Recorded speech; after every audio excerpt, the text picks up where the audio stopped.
బెండకాయ ఇప్పుడు చేసుకుంటున్నామండి. మూకుట్లో నూనె వేసుకుని నూనె కాగాలి. కాగిన తర్వాత ఇలా ఒలిసిన ఎల్లుల్లిపాయలు వేసుకోవాలి. ఒలిసిన ఎల్లుల్లిపాయలు, జీలకర్ర, ఆవాలు, ఎండుమిరపకాయలు, పచ్చెనపప్పు, మినపప్పు తీసుకుని ఉంచుకుని దీంట్లో వేసేసుకోవాలి. వేసుకుని అటు ఇటు తిప్పుకొని కరివేపాకు వేసుకోవాలండి. ఇప్పుడు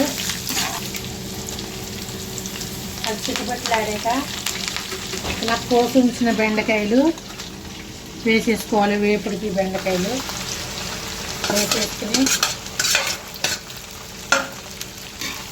బాగా తిప్పుకోవాలి.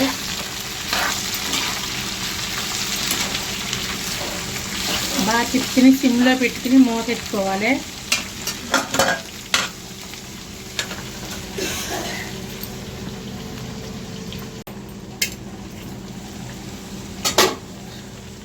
చూడండి కొంచెం ఉడికినవి. ఇప్పుడు ఉప్పు, కారం, పసుపు వేసుకుని బాగా మగ్గు కొట్టుకోవాలి. పసుపు, కారం,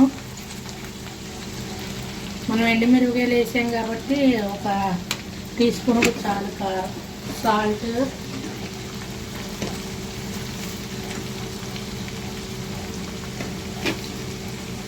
బాగా తిప్పుకోవాలి. బాగా తిప్పుకుని సిమ్లో పెట్టి 20 నిమిషాలు ఉడికించాలి. బాగా డీప్ ఫ్రై అయిపోవాలి. మూత పెట్టకూడదు.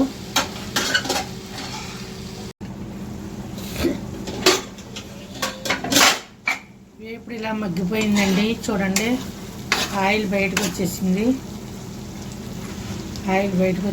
చూడండి వేపుడు రెడీ అయిపోయిందండి.